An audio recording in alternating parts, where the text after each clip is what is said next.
باتیں نہ کریں اور ادھر ادھر ذہن نہ بھٹکے. آپ جتنی دھیان توجہ کے ساتھ انشاءاللہ بیٹھیں گے اسی کے وقت اللہ تعالیٰ بات کرنے والے کو، سنانے والے کو صحیح بات کرنے کی توفیق دے گا. امام غزالی رحمہ اللہ نے لکھا ہے سننے والوں کی طلب سچی ہو، بولنے والا گنگا بھی ہو تو اللہ زبان دے کے بلوائے گا. کہ طلب کے ساتھ بیٹھے. اس لیے گزارش ہے کہ طلب کے ساتھ یہ بچوں کو بھی ذرا درمیان میں اپنے رکھیں، بڑوں کے درمیان میں، ادھر ادھر نہ الجھیں تاکہ یہ سکون سے بیٹھ کے سنیں، باتیں نہیں کریں. ٹھیک ہے. بسم اللہ الرحمن الرحیم. الحمد للہ نحمده ونستعینه ونستغفره ونؤمن به ونتوکل علیہ ونعوذ باللہ من شرور انفسنا ومن سیئات اعمالنا من يهده الله فلا مضل له ومن يضلله فلا هادي له واشهد ان لا اله الا الله وحده لا شريك له واشهد ان نبينا وسيدنا وسندنا وحبيبنا ومولانا محمد عبد الله ورسوله صلی اللہ تعالی علیہ وعلى آلہ وازواجہ وذریاتہ واصحابہ الغر المیامین اجمعین وبارک وسلم تسلیما کثیرا مزیدا سرمدا. اما بعد. قابل قدر و احترام معزز بزرگوں اور معزز خواتین، اللہ سبحانہ و تعالی ہمارے یہاں تفسیر کے نام پر جمع ہونے کو قبول فرمائے. آمین. ہماری تفسیر چل رہی ہے اسلام. اللہ سبحانہ و تعالی نے حضرت محمد مصطفیٰ صلی اللہ علیہ وسلم کو جو دے کر بھیجا ہے اس کا مقصد یہ ہے کہ اللہ سبحانہ و تعالی اسے غلبہ عطا کرے. اللہ تبارک و تعالیٰ نے اس بات کو قرآن مجید میں 3 جگہ ایک ہی آیت کو بیان فرمایا. هو الذی ارسل رسولہ بالہدی ودین الحق لیظہرہ علی الدین کلہ ولو کرہ المشرکون. اللہ سبحانہ و تعالیٰ نے کہا کہ اللہ وہی ہے، هو الذی ارسل رسولہ، جس نے اپنے رسول کو بھیجا، بالہدا و دین الحق، ہدایت اور دین حق کو دے کر بھیجا. پوری طریقے سے سمجھنے کی کوشش کریں اور جڑنے کی کوشش کریں تفسیر کے ساتھ، عربی زبان کے ساتھ. عربی زبان ایک فطری زبان ہے اور سب سے زیادہ سمجھنا آسان اور سہل جو ہے وہ عربی زبان ہے پوری دنیا کو. اسی لیے اللہ تبارک و تعالیٰ نے قرآن کو عربی زبان میں نازل کیا اور یہ کہا کہ لعلہم تعقلون، لعلکم تعقلون. الگ الگ انداز میں اللہ نے قرآن میں کئی جگہ کہا ہم نے عربی قرآن اسی لیے نازل کیا ہے تاکہ تم سمجھو. اب جتنی دھیان توجہ کے ساتھ ہم سننے کی، سمجھنے کی کوشش کریں گے سچے دل کے ساتھ، صحیح نیت کے ساتھ، تو اللہ سبحانہ و تعالی ہمارے ذہن کو کھولے گا اور قرآن کا سمجھنا اللہ تبارک و تعالی آسان کر دے گا. اس کو خاموش کراؤ. اور میں نے یہ عرض کیا کہ اللہ سبحانہ و تعالی نے هو الذی ارسل رسولہ بالہدی ودین الحق لیظہرہ، ہم نے جو بھیجا ہے کیا حضرت محمد مصطفیٰ صلی اللہ علیہ وسلم کو ہدایت اور دین حق دے کر، وہ اسی لیے بھیجا ہے تاکہ اس ہدایت کو، اس دین حق کو تمام ادیان پر غالب کرے. لیظہرہ علی الدین کلہ، کہ وہ جو دین حق اور ہدایت لے کر آئے ہیں اس کو تمام ادیان پر غالب کرے. علی الدین کلہ ولو کرہ المشرکون، خواہ مشرکوں کو کتنا ہی برا لگے.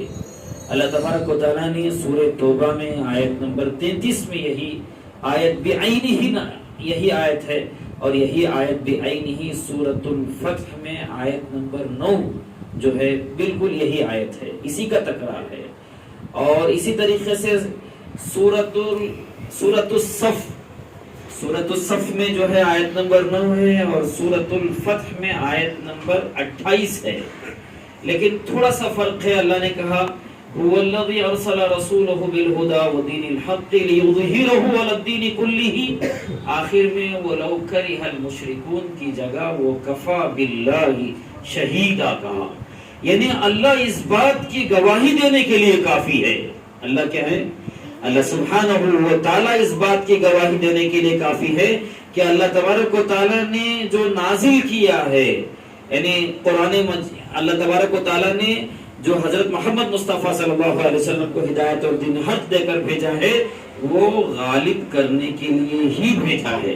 اب اللہ سبحانہ و تعالیٰ کے کچھ شرائط ہیں، اصول ہیں، ان کو صحابہ اکرام رضوان اللہ تعالی علیہم اجمعین نے اختیار کیا۔ اس کی تفصیل سے جو ہے 2 ہفتوں سے تفسیر ہو رہی ہے، اور سورۃ الصف اور سورۃ الفتح کی جو آیات ہیں، سورۃ الفتح کی 2 آیتیں، سورۃ الصف کی جو 5 آیت ہیں، ان کی تفسیر ہو چکی ہے۔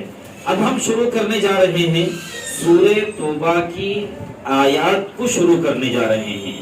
تو اللہ تبارک و تعالیٰ سورہ توبہ میں آیت نمبر 33 میں کہا یہی بات کہ هو الذی ارسل رسولہ، اللہ وہی ہے جس نے اپنے رسول کو بھیجا، ارسل رسولہ، کیسے بھیجا؟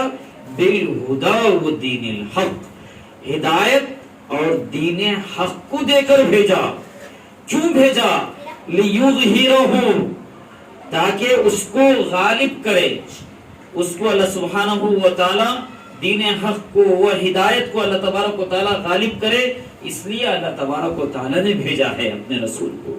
یعنی آپ علیہ السلام کے بعثت کا جو مقصد ہے، آپ کے لائے ہوئے دین کا ظہور ہے، آپ کے لائے ہوئے دین کا غلبہ ہے، آپ کے لائے ہوئے دین کی سربلندی ہے۔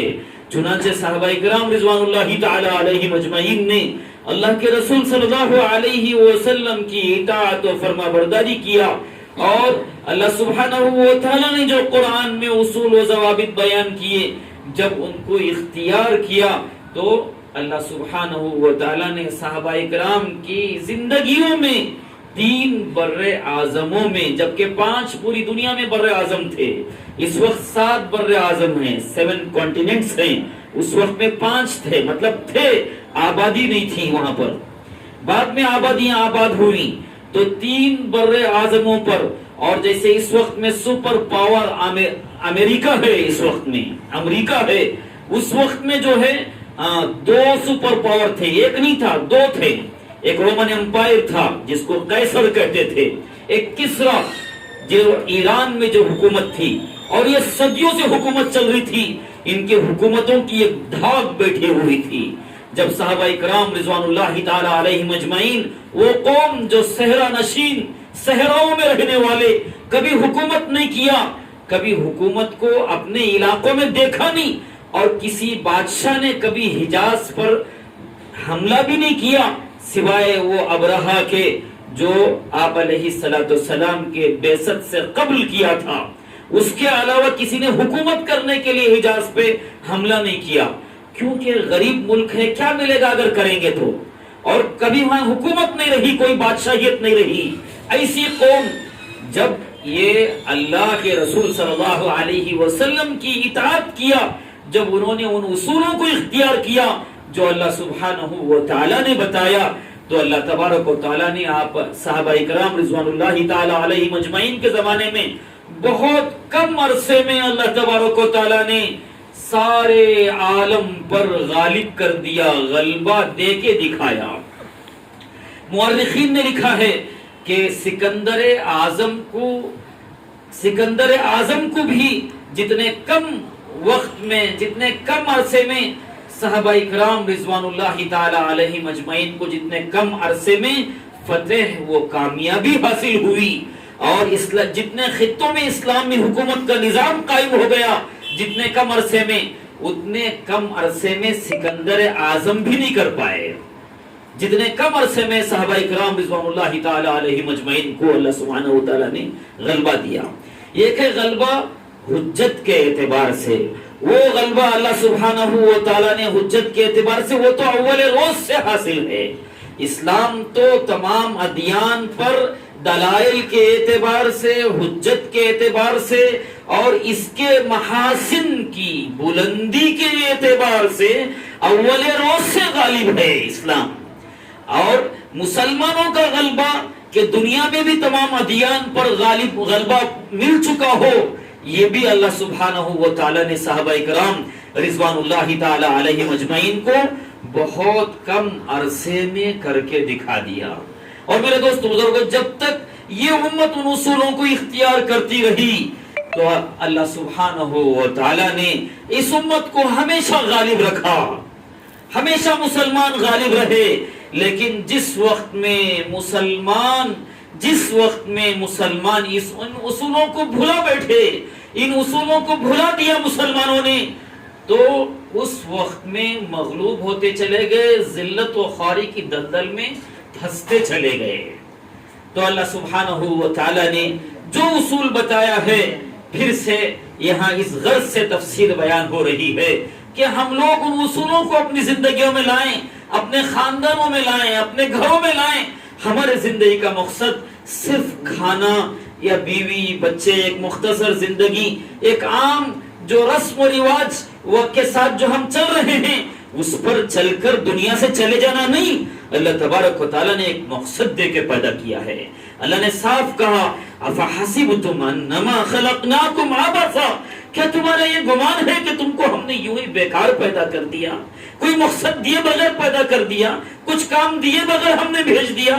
اللہ تبارک و تعالیٰ قرآن میں پوچھتا ہے وَأَنَّكُمْ إِلَيْنَا لَا تُرْجَعُونَ، کیا تم لوگ ہماری طرف لوٹ کے نہیں آنا ہے؟ تمہیں کیا تم سے پوچھا نہیں جائے گا، سوال نہیں کیا جائے گا؟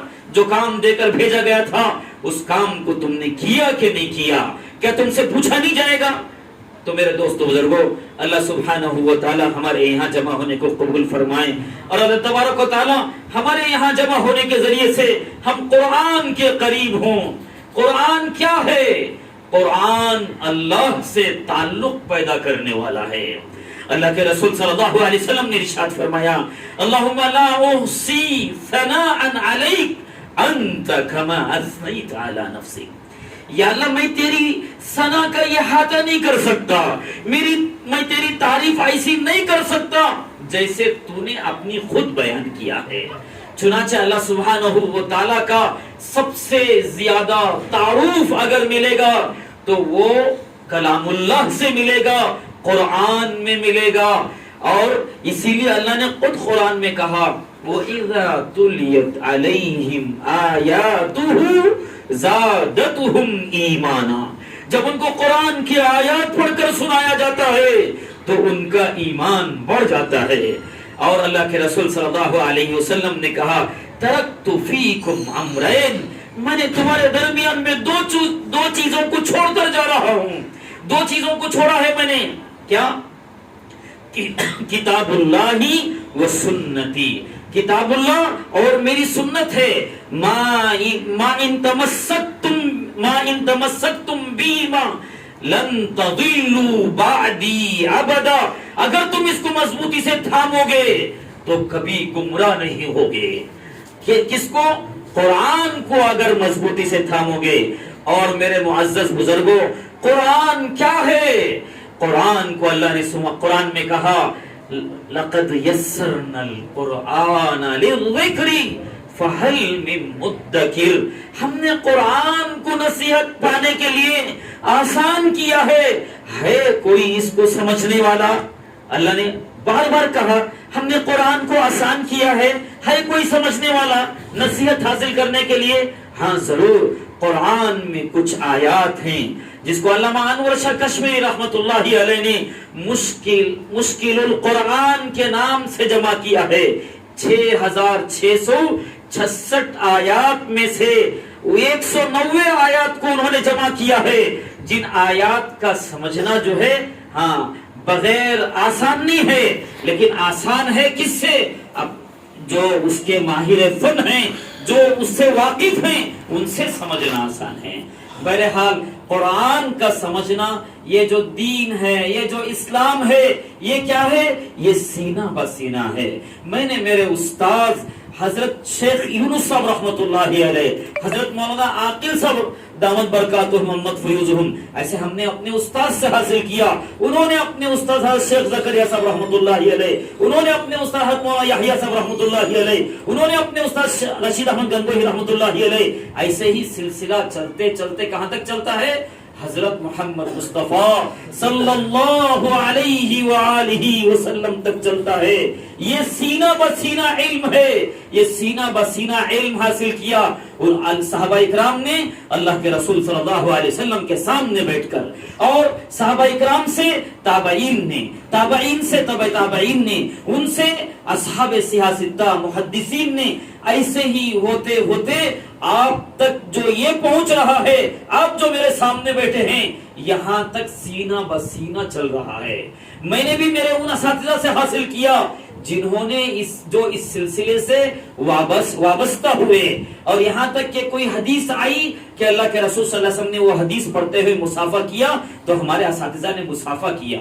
کوئی حدیث بیان کرتے ہوئے اللہ کے رسول صلی اللہ علیہ وسلم نے مدینے کی کھجور کھلائی، کھلاتے ہوئے حدیث بیان کی تو ہمارے اساتذہ نے ہمیں مدینے کے کھجور کھلا کے بیان کیا۔ اور کوئی حدیث آئی جو زمزم پلا کے بیان کی گئی، اللہ کے رسول صلی اللہ علیہ وسلم زمزم پیتے وقت میں بیان کیے تو ہمارے اساتذہ نے ہم کو زمزم پلا کے بیان کیا وہ حدیث کو۔ یعنی جس طریقے سے، جس انداز سے اللہ کے رسول صلی اللہ علیہ وسلم نے احادیث کو بیان کیا اور صحابہ اکرام نے سنا، ایسے امانت و دیانت کے ساتھ حدیث کا علم، تفسیر کا علم سینہ بسینہ چلتے ہوئے آیا ہے۔ یعنی کچھ لوگ سوچتے ہیں کہ ہم ہی کتابیں پڑھ لیں گے، بے شک ضرور کتابوں کے پڑھنے سے علم ضرور حاصل ہو جائے گا، لیکن بھٹکنے کا بھی خطرہ ہوتا ہے، گمراہ ہونے کا بھی خطرہ بہت زیادہ ہوتا ہے۔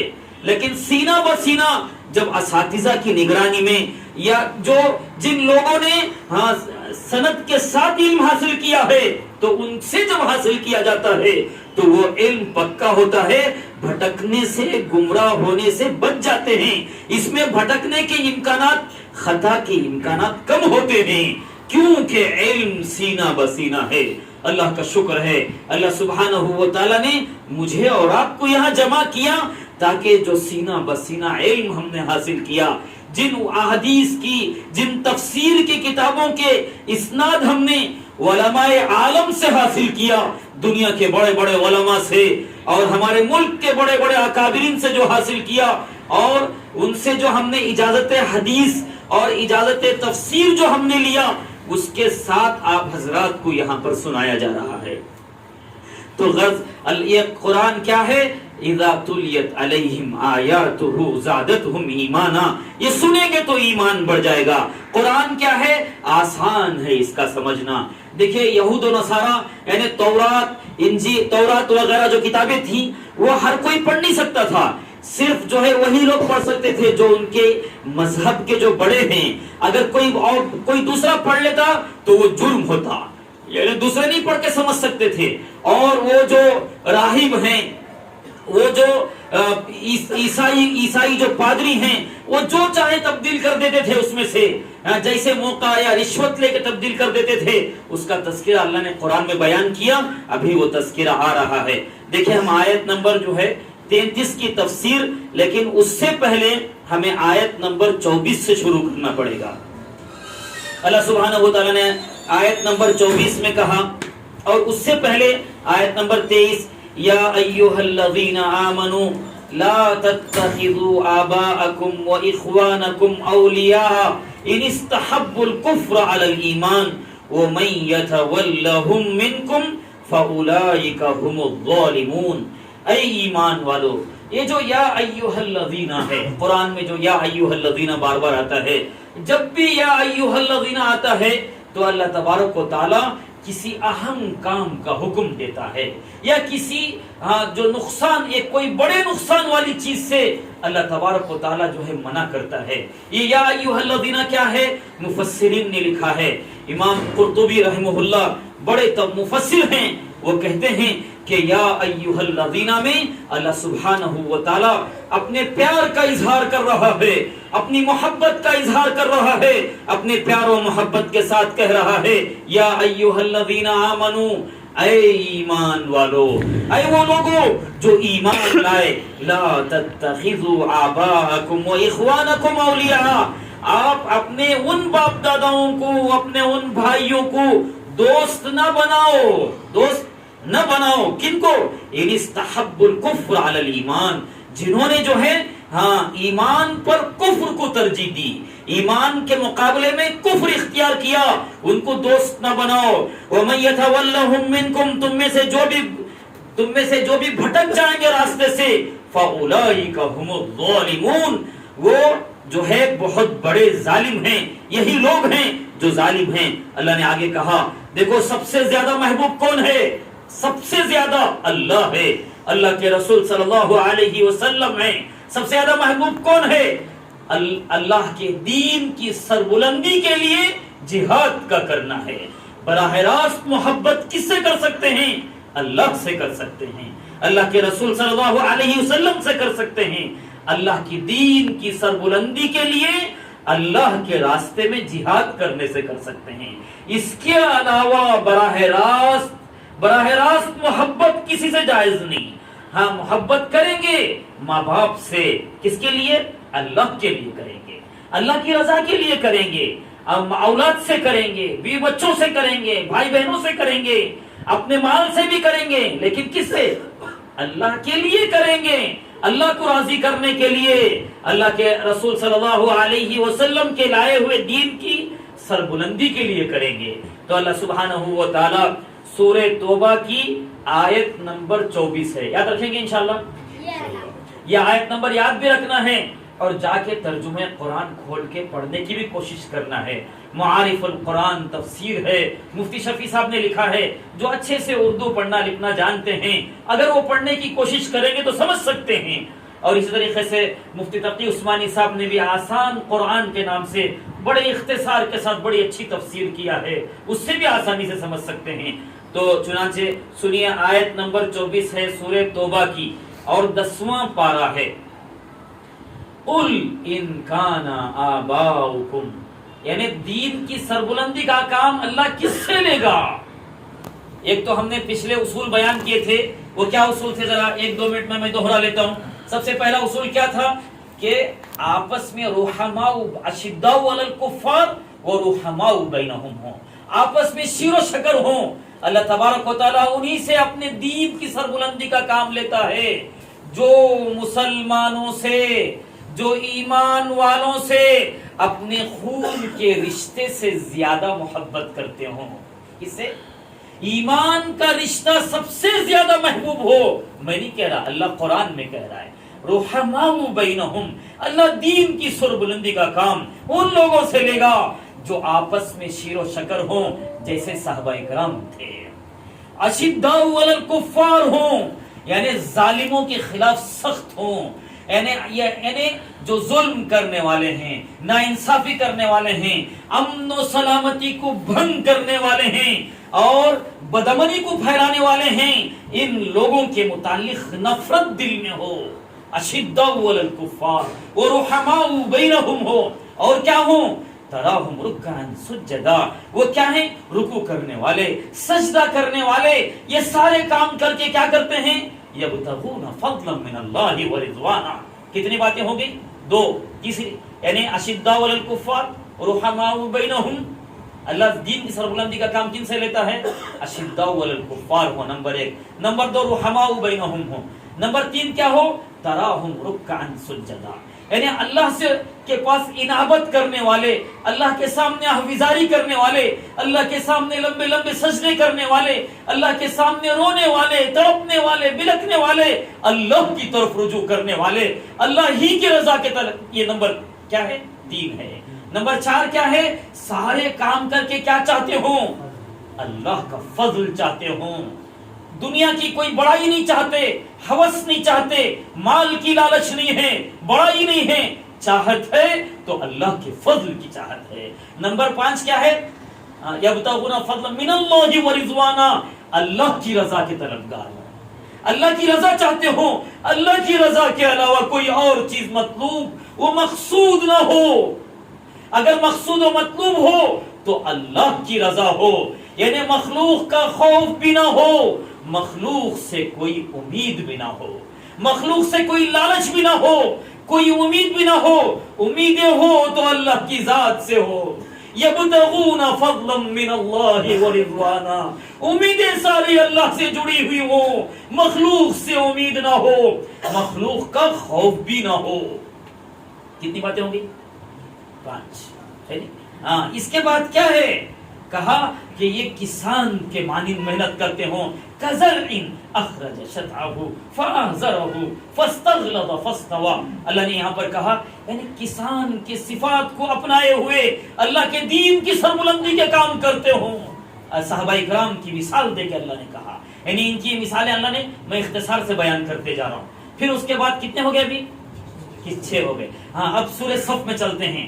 آیت نمبر 9 میں اللہ نے یہی بات بیان کر کے آگے کیا کہا کہ اے ایمان والو، یا ایھا الذین آمنوا هل ادلکم علی تجارۃ تنجیکم من عذاب الیم. اے ایمان والو، میں ایسی تجارت بتاؤں جس میں کوئی گھاٹا ہی نہیں ہے، جو بلکہ دنیا آخرت کے ہر قسم کے خسارے سے بچانے والی تجارت، ہر قسم کے نقصان سے بچانے والی تجارت. یہ آیت نمبر کیا ہے سورہ صف کی؟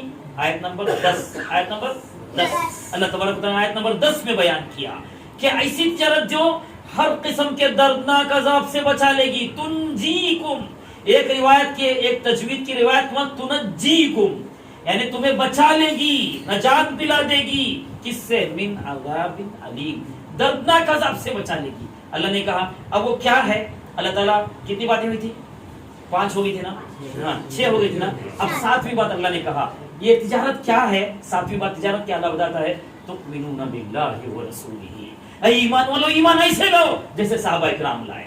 یعنی ایمان والوں سے اللہ کہہ رہا یا ایھا الذین آمنوا تؤمنون باللہ ورسولہ، ایمان لاؤ اللہ پر، اللہ کے رسول صلی اللہ علیہ وسلم پر، یعنی اللہ سے ایسا تعلق پیدا کرو. آمنوا کما آمن الناس. اللہ نے قرآن میں دوسری جگہ کہا ایمان ایسے لاؤ جیسے صحابہ لائے، جیسے صحابہ کرام نے اللہ سے اپنا تعلق بنایا ویسے بناؤ.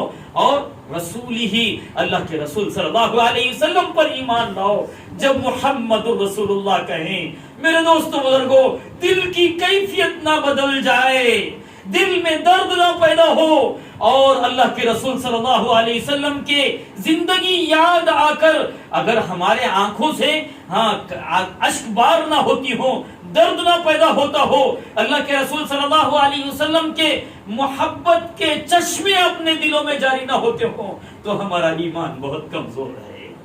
جیسے ہی اللہ کا نام سنیں، اللہ کے رسول صلی اللہ علیہ وسلم کا نام سنیں، ایمان والوں کے دل لرز جاتے ہیں. یہ صفات اللہ نے قرآن میں بیان کیا. ایمان والوں کے دل کی کیفیت بدل جاتی ہے. اللہ کے رسول صلی اللہ علیہ وسلم، میرے نبی کون تھے؟ میرے نبی، وہ ذہن میں آ جائے، یعنی اللہ اس کے رسول پہ ایمان لائے. آگے کتنے ہو گئے؟ 7. اور اس کے بعد کیا؟ وَتُجَاهِدُونَ فِي سَبِيلِ اللَّهِ بِأَمْوَالِكُمْ وَأَنفُسِكُمْ. اور اللہ کے راستے میں جہاد کرو. کس سے؟ بِأَمْوَالِكُمْ، اپنے مالوں سے. آدمی کو اپنے مال سے بڑی محبت ہوتی ہے، مال سے کرو، اپنے مال کو خرچ کرو، لگاؤ. آگے کیا کہا؟ وَأَنفُسِكُمْ، اور اپنے جانوں سے بھی، اپنا مال بھی لگاؤ اور اپنے جانے بھی لگاؤ. یہ کیا اگر تھوڑی بھی عقل ہے تو ایسا کرو، اگر تم سمجھدار ہو تو ایسا کرو. اللہ قرآن میں کہتا ہے ذالکم خیر لکم ان کنتم تعلمون، یہ تمہارے لیے بہتر ہے اگر تم سمجھ بوجھ رکھتے ہو، اگر تم جانتے ہو. اللہ کیا کہتا ہے؟ یہ کتنے کام ہو گئے؟ 7 ہے نا؟ ہاں، یہ کام کرو گے تو وعدہ کیا؟ ایک تو تجارت کہا، اور اس کا پارٹنر کون؟ اللہ خود ہے، اس تاجر کا، اور کوئی نقصان نہیں. اور اس پر وعدہ پروفٹ کیا ملے گا؟ یغفر لکم ذنوبکم، اللہ معاف کر دے گا سارے گناہوں کو. اور پروفٹ کیا ہے؟ وَيُدْخِلْكُمْ جَنَّاتٍ تَجْرِي مِن تَحْتِهَا الْأَنْهَارُ وَمَسَاكِنَ طَيِّبَةً فِي جَنَّاتِ عَدْنٍ. ایسی جنت کے نیچے، ایسی جنت میں داخل کرے گا جس کے نیچے نہریں جاری ہیں. میں اس لیے تکرار کر رہا ہوں، یہاں پر سننا سنانا مقصد نہیں، دلوں میں اتارنا مقصد ہے، اپنی زندگیوں میں لانا مقصد ہے. کہ یہاں آ کر صرف سن کر ایسے ہی سن لیا چلے گئے، ایسا نہ ہو، بلکہ ہم اس کو سن کر اپنے دل میں اتارنے والے ہوں. اور اس کو اپنی زندگیوں میں لانے والے ہوں تو اللہ نے وعدہ کیا کہ اس کا پروفٹ کیا ملے گا؟ یقینی پروفٹ، گناہ معاف ہو جائیں گے اور جنت میں داخل۔ اللہ نے کہا وَذَلِكَ الْفَوْزُ الْعَظِيمُ، یہ کیا ہے؟ یہ پروفٹ کیا ہے؟ یہ سب سے بڑی کامیابی ہے۔ یہ پروفٹ کیا ہے؟ یہ ایک ایسی معمولی پروفٹ، یہ معمولی پروفٹ نہیں ہے۔ اللہ کہہ رہا اس پروفٹ کا حاصل ہو جانا، اس منافع کا حاصل ہو جانا، یہ تجارت کر کے یہ سب سے بڑی کامیابی ہے۔ فوز العظیم، ذالک الفوز العظیم۔ اور اتنا ہی نہیں، آگے اللہ نے اور ایک کیا وعدہ کیا؟ وَأُخْرَىٰ تُحِبُّونَهَا، جیسے تو کہ تمہاری دوسری ایک چاہت ہے میری دنیا میں بھی اچھی ہو، دنیا بھی اچھی ہو، تو اللہ نے کیا کہا؟ نصر من اللہ وفتح قریب، اللہ تعالیٰ کی مدد، نصرت اور کامیابی تمہارے قریب ہے۔ اللہ نے کہا وَبَشِّرِ الْمُؤْمِنِينَ، یہ جو سوداگر ہیں، یہ تجارت کرنے والے جو مومن ہیں، ان کو خوشخبری سنا دو۔ وَبَشِّرِ الْمُؤْمِنِينَ، مومنوں کو اس کی خوشخبری سنا دو۔ اللہ نے آگے کیا مثال دے کہا تھا، یاد ہے نا؟ ہاں، جیسے حواریین کی مثال دیا کہ کونوا انصار اللہ، آپ اللہ کے مددگار بنو، کما قال عیسی ابن مریم، جیسے عیسیٰ بن مریم علیہ السلام نے کہا تھا کہ من انصاری اللہ، اللہ کے لیے میرے مددگار کون ہیں؟ تو انہوں نے کہا تھا کہ ہم آپ کے مددگار ہیں، اور وہ اللہ کی مدد میں عیسیٰ علیہ السلام کی اطاعت کرتے ہوئے اللہ کا پیغام لے کر، توحید و رسالت کو لے کر ملکوں میں پھیل گئے تھے، جا کر انہوں نے کام کیا تھا۔ یہ ہماری پچھلی تفسیر کا خلاصہ تھا۔ اب کی تفسیر یہ ہے، اس وقت کی اب کی تفسیر یہ ہے، ہم کیا کہہ رہے تھے؟ قل ان کان آباؤکم، اللہ کن سے سربلندی کا کام لیتا ہے؟ آپ سنیے، قل، آپ کہہ دیجئے۔ آیت نمبر کیا ہے یہ؟ سورہ توبہ، آیت نمبر 24۔ ہاں، آیت نمبر 24 ہے، قل ان کان آباؤکم، کہہ دیجئے اگر تمہارے باپ دادا، وابناؤکم، تمہاری اولاد، واخوانکم، اور تمہارے بھائی، اور ازواجکم، تمہاری بیویاں، وعشیرتکم، اور تمہارے خاندان، کنبہ والے، تمہاری برادری، وعشیرتکم، وہ اموال اقترفتموہا، اور وہ مال جس کو تم نے جمع کر کے رکھا ہو، وہ تجارت یعنی جس کو تم نے حاصل کیا ہو، کمایا ہو، پایا ہو، وہ اموال اقترفتموہا، کتنے ہو گئے؟ آباؤکم نمبر 1، ابناؤکم نمبر 2، اور وہ اخوانکم، وہ ازواجکم، وہ عشیرتکم، وہ اموال اقترفتموہا، وہ تجارت تخشون کسادہا، کتنے ہو گئے؟ وہ تجارت جس کے نقصان سے تم ڈرتے ہو۔ یعنی کسی آدمی کا بہت اچھا کاروبار چل رہا ہو، وہ کیا کرتا ہے؟ اس کے نقصان سے ڈرتا ہے۔ نوکری والا اپنی نوکری کہیں چلی نہ جائے، اس سے ڈرتا ہے۔ کاروباری اپنے کاروبار کے نقصان سے ڈرتا ہے۔ تو کہا وہ تجارت تخشون کسادہا، وہ ایسی تجارت جس کے نقصان سے تم ڈرتے ہو۔ وہ مساکین ترضونہا، اور وہ گھر جس کو تم پسند کرتے ہو، جس میں رہنا کیا کرتے ہو، یعنی بڑی محنت سے گھر بنایا، جان مال لگایا، بڑی کوششیں کیا، فلیٹ خرید لیا یا گھر بنا دیا۔ آدمی کو کتنی محبت ہوتی ہے گھر سے، تو اللہ کہتا ہے مساکن ترضونہا، کتنے ہو گئے؟ 8۔ اللہ کہتا ہے یہ 8 چیزیں، نمبر 1 ماں باپ دادا دادی، نمبر 2 اولاد، نمبر 3 بھائی بہن، نمبر 4 بیویاں، نمبر 5 برادری، خاندان، کنبہ، دوست احباب، نمبر 6 وہ مال جس کو تم نے جمع کر کے رکھا ہو، نمبر 7 وہ تجارت جس کے نقصان سے تم ڈرتے ہو، اور نمبر 8 وہ گھر جس میں تم رہنا چاہتے ہو۔